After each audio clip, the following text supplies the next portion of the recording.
Well, welcome back to the Raise Your Bars podcast. I'm Al Ruttan. I'm here with my good friend Chris Baker. And today we're exploring a topic that separates good leaders from truly transformational ones. And Chris, I'm really excited about this conversation. And how are you doing, man? I'm doing good, Al. We had our sort of week-long winter in Florida, and now we're like picking up again. So I'm good about that. And like you say, Perfect. I'm excited for this conversation too, right? We're talking about leading with purpose, and honestly, I think this is one of the most important conversations we can have, because Mhm. here's the reality, right? People don't follow titles, right? They don't follow strategies. They follow leaders who know why they do what they do. Yeah, that's it exactly. And today we're going to dig into how you define your leadership why and how you align your values with your daily actions and how clarity of purpose really becomes the most powerful tool you have for inspiring others. Yeah, and let's say this up front, Al. This isn't about crafting some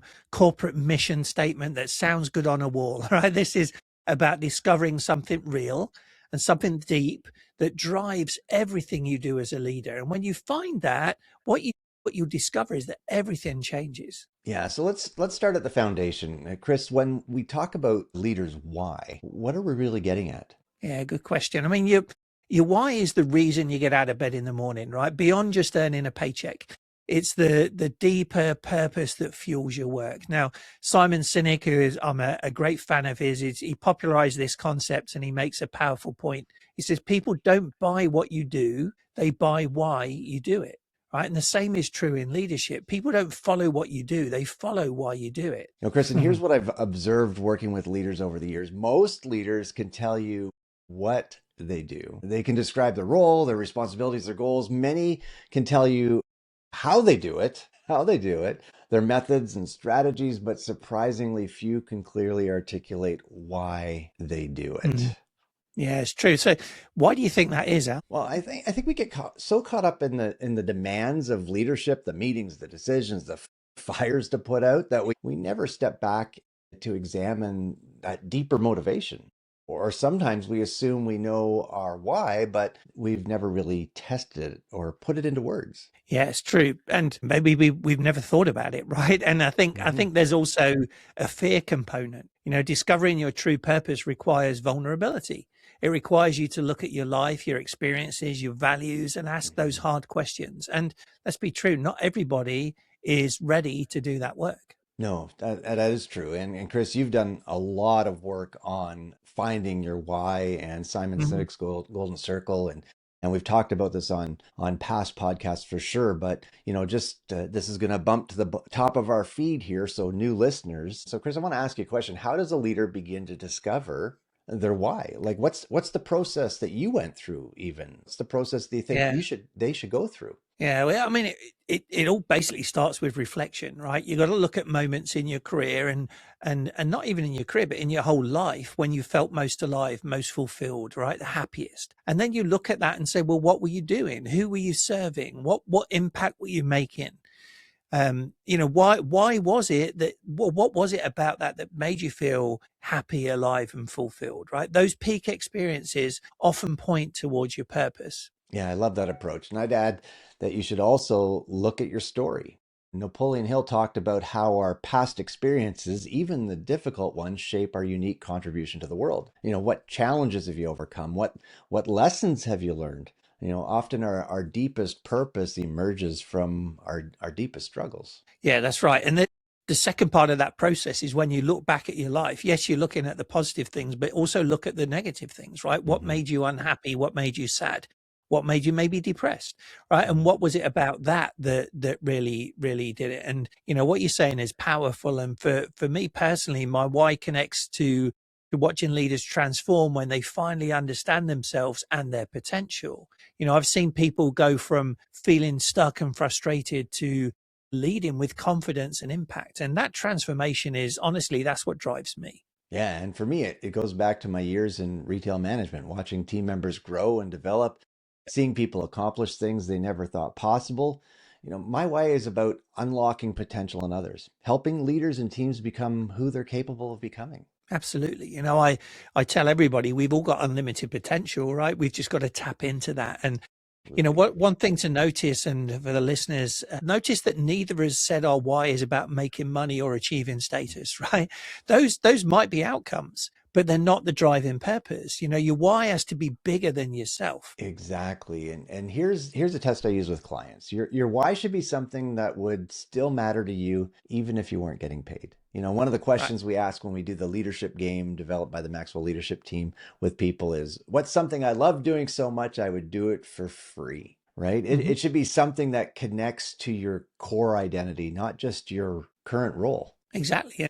Al, we can look at this podcast, right? We don't get Hmm. paid for doing this podcast. No. We're not selling anything necessarily on this podcast. We're doing it because we want to add value to other people. And, Exactly. once a leader has clarity on their why, the next challenge is then living it out. So let's talk about aligning values with actions, because I think this is where many leaders struggle. Well, you're so right, and this is really where the rubber meets the road. It's it's one thing to say that you value integrity or growth or people development. Lots of companies say that, but don't necessarily live it out. And it is another thing entirely to make decisions that take actions that consistently reflect those values. Absolutely. And I call this the integrity gap, right? It's the distance between what we say we believe and how we actually behave.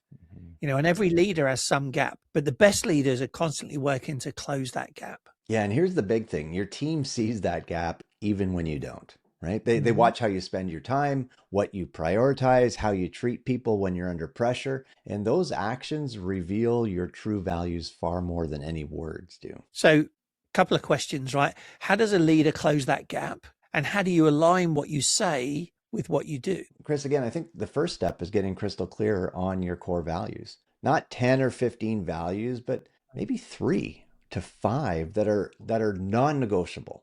This is the hill you're willing to die on. What principles guide every decision you're going to make? Yeah. And those need to be your values, right? Mm. Not the values you think you should have or the values that sound impressive, right? Be honest with yourself about what actually drives your behavior. Yeah, and once you have clarity, the next step is building systems and habits that support these values. If you say you value your team's development, but you never schedule one-on-ones, there's misalignment. If you say you Mhm. value innovation, but you punish failure, guess what? Misalignment. Yeah. I like to think of it as designing your environment for success, right? Make the right behavior, the easy behavior. Put reminders on your calendar. I'm huge on that. I'm always telling people to do that. Create accountability structures. Don't rely on willpower alone. And another powerful practice is the daily values check-in. At the end of each day, ask Yeah. yourself, did my actions today reflect my stated values? And where did I fall short? What am Mm. I going to do differently tomorrow? And that simple reflection builds alignment over time. And Chris, if I can add one more thing there, when you're asking yourselves these questions, if you find or you discover that, hey, I did not live up to my values well in that specific example or experience today with a team member, with a client, with whatever, that gives us an opportunity then to go and make it right tomorrow. For sure.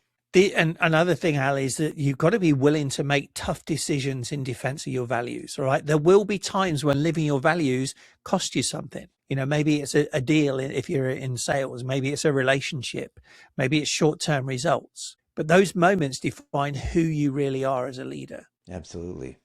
We've all heard this before. John Maxwell says that leadership is influence, nothing more, nothing less. And Mm. the foundation of influence is trust. When your actions consistently align with your stated values, people trust you. When they Yeah. don't, people become cynical, no matter what you say. Exactly. I've seen organizations where the leader talks about values in every meeting, but their behavior contradicts those values. The result then is a culture of cynicism and disengagement, and people learn to ignore what leadership says and instead they watch what leadership does. Conversely, I've worked with leaders who rarely talk about their values explicitly, but every action, every decision, every interaction, really it reflects their values. Their teams would follow them anywhere because they know exactly what that leader stands for. Yeah. So let's talk about the ripple effect of leading with purpose, right? When you have clarity on your why and you're living your values, how does that translate into inspiring your team? Well, Chris, I think you attract people who share that purpose. You create alignment not through control, but through this shared vision, and people want to be part of something meaningful. Like, everybody wants to be on a winning team. Yeah. And this is where purpose becomes a leadership multiplier, right? You're no longer pushing people towards goals. They're pulling toward a shared destination because they understand and believe in the why behind the work. Yeah, and I've seen this transform teams. When people understand not just what they're doing, but why it matters, how engagement just skyrockets, Chris. Yeah. They bring Yeah. creativity and initiative because they're invested in the outcome, not just in completing the daily task list. So, how does a leader communicate their purpose in a way that inspires others? Well, I think first you tell your story. Don't just state your purpose, share the experiences and the journey that led you to this. Stories create emotional connection in a way that a statement never can. So help people see the human behind the leader. And second, learn to connect individual roles to the larger purpose, right? Help each team member see how their work contributes to the bigger mission. When people understand the significance of their contribution, even routine tasks take on new meaning. Yeah, I think there's another point to this, Chris, and that's celebrate purpose-aligned wins. When someone embodies the values, when a project advances the mission, make it visible. Again, what gets celebrated gets repeated. Yeah. And I would say celebrate those, even the small goals as well, right? Don't wait till the end Absolutely. and celebrate the final thing. Do it as you go along. So finally, and again, a very, very important part is be consistent. Inspiration isn't a one-time event. It's built through repeated demonstration of purpose over time.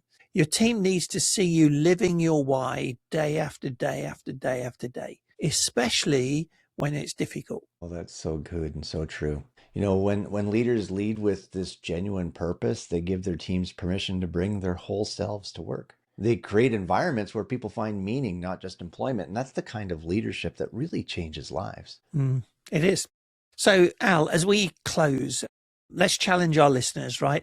If you can't clearly articulate your leadership why in 1 to 2 sentences, that's your homework. Take time this week to reflect on your purpose, write it down, test it against your daily actions. Yeah, and remember, your why doesn't have to be world changing. It just has to be Mhm. authentic to you. Maybe your purpose is developing future leaders. Maybe it's creating stability for families. Maybe it's solving problems that make people's lives better. Whatever it is, own it fully. So, here's the thing when you lead with purpose, you stop managing and you start inspiring. You stop directing and you start empowering. You stop working for results and you start working from meaning. Yeah, That's the that's right. transformation that we're talking about. That's so good. Well said, Chris. Well, thank you all for being with us on the Raise Your Bars podcast. Remember, your behaviors plus your actions multiplied by your results equals your success. So lead with purpose, live your values, and keep raising your bars. And we'll see you next time. Yeah. Till next time, everyone.